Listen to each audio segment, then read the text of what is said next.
what's up everyone? This is Music Tech Help Guy and welcome to another Logic Pro tutorial. Today I want to show you a very special arpeggiator preset in the Scripter called the Harpeggiator. So the Harpeggiator, essentially as the name implies, will make arpeggios from chords that sound like a harpist arpeggiating the chords. So it plays the arpeggios in the style of what a harpist would do. Let me give you a quick example here.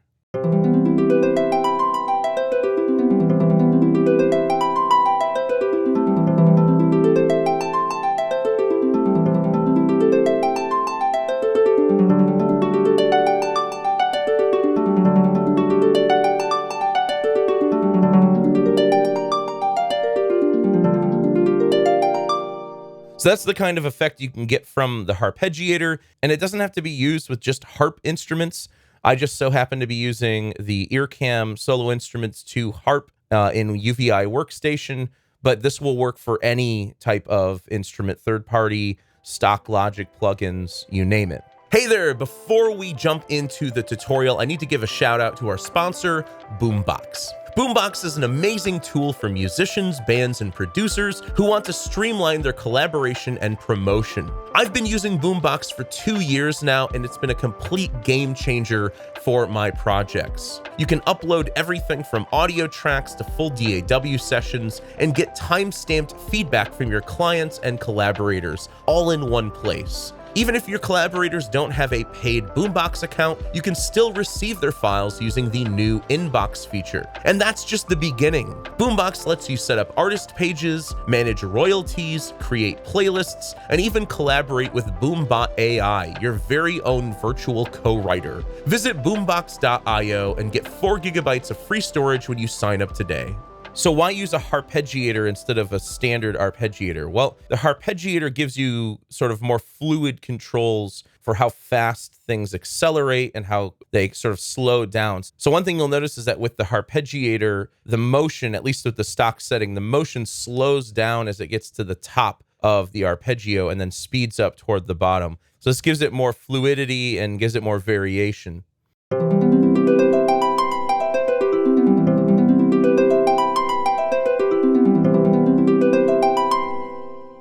Now, before I jump into all of the controls in Scripter, let me show you how to actually load this up. And I also want to show you 2 ways to record the Harpeggiator, because these will be very important for using the Harpeggiator, because in most cases, you don't want to just plop in some chords like I have here and let the arpeggiator do its thing. You're typically going to want to go in and edit the MIDI data. And so there's 2 ways you're going to do this. And depending on whether you're using Logic 11 or Logic 10, you're going to have to go about it a little bit differently. So to load up the Harpeggiator on any software instrument track, what you're going to do is go to the MIDI effects on the channel strip, go down to Scripter. This will bring up the Scripter MIDI effects plugin, go to the presets, go down to app presets, and then select Harpeggiator. And that'll get you the same preset I demonstrated earlier. Now, if you're in Logic 10.8 or earlier, it's definitely in 10.7 and 10.8, but there's an option here when you click on your MIDI effects, and this says record MIDI to track here. So what this means is when I hit record and play these notes,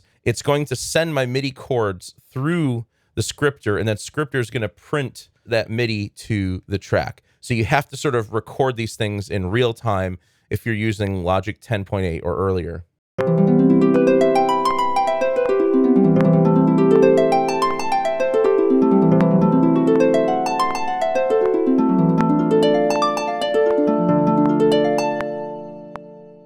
And then when you go look at that MIDI data, you'll see that it's all been processed by the Scripter plugin. Now, if you just have an existing MIDI recording of some chords like this, just some 4-note chords, and you want to transfer this down to another track, you're going to need Logic 11 for that, because there's a new feature where you don't have to use this option anymore. You can just create a new MIDI track. I'll just call this MIDI capture.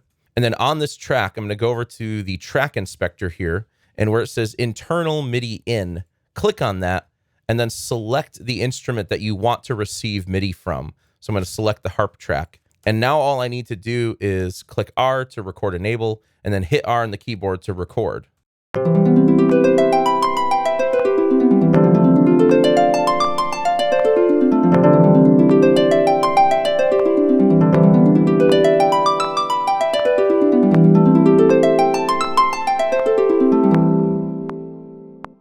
and you'll see it records the harpeggiator down to a new track, and then I can take this MIDI data and move it wherever I want, and I can edit it as I please. Now, just like most arpeggiators, the harpeggiator's motion is going to change based on the number of notes that you play. So if I just play one note, it's just going to jump octaves.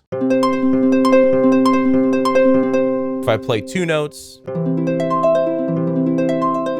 three notes, four notes, or five or more notes.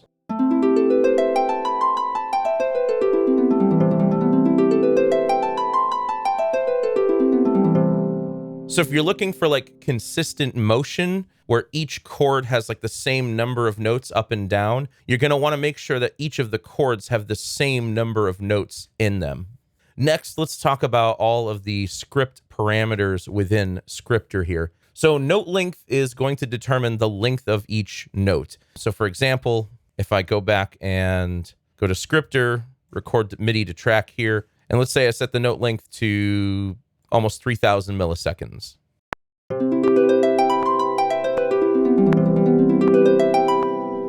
When you go look at that MIDI data, you're going to see that each of the notes is almost 3 seconds long. If you want something to be a little more staccato, you can pull this down to like a shorter value, like 90 milliseconds, something really short.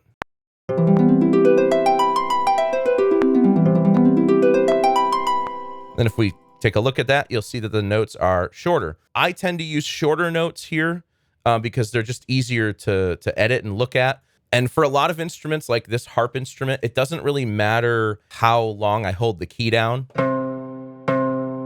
I'm essentially going to get the same sound because the instrument is a decaying instrument.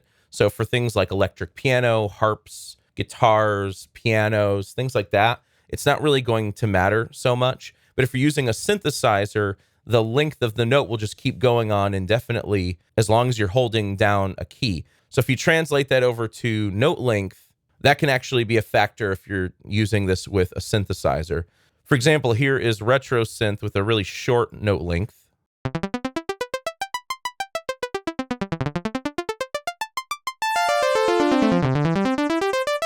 Whereas if I pull this out, we're going to get a bunch of overlapping notes. Which that might be what you want, but in a lot of situations, I want this to be a little shorter.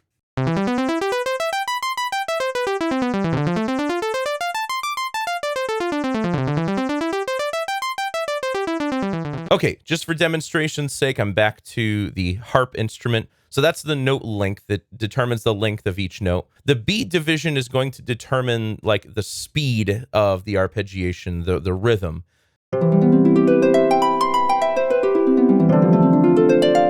So if you want to go slower, you can pull this down.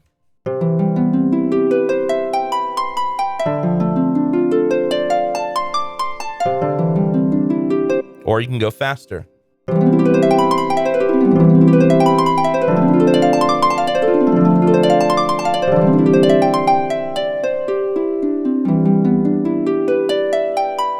Octaves will control the number of octaves you hear. So if you set this to 0, it'll all be just in one octave.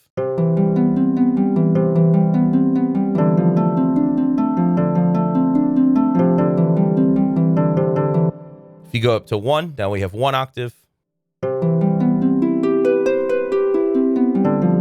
2 octaves, all the way up to 10 octaves.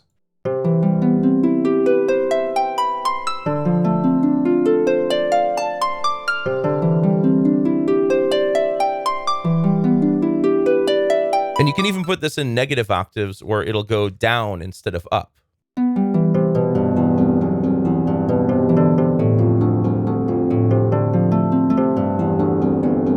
Kind of like that 4 octave one.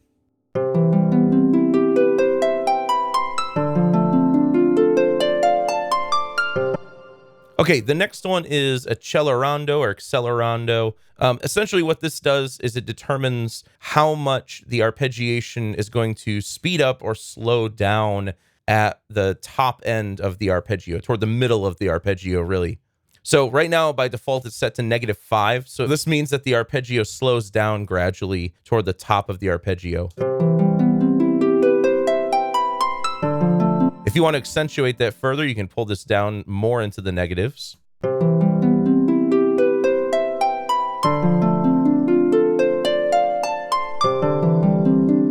Or if you want it to speed up, you can put it in a positive value.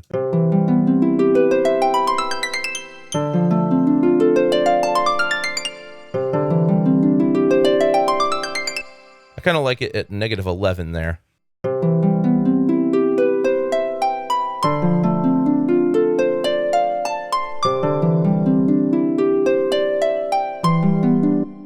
And then diminuendo determines like the dynamics toward the top end of the arpeggio.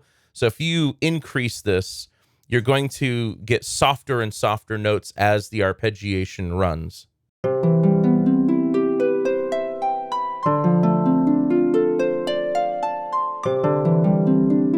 So it's reducing the velocity as the arpeggio gets higher. And if you put this in the negative, it'll actually get louder. So it'll do the opposite of a diminuendo, which is a crescendo.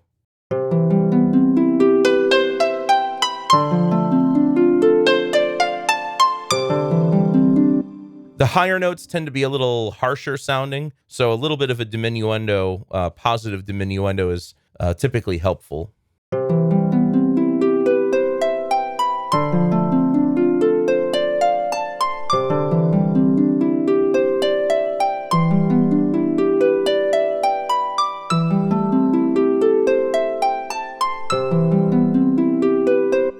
And once you find a setting you like I said, use one of those two methods I mentioned earlier to capture the MIDI. I'm going to go ahead and capture it the way I would in Logic 11. I can get rid of this MIDI. I can deactivate the scripter, drag that up, go into the MIDI editor, and I can customize the arpeggiation any way I want.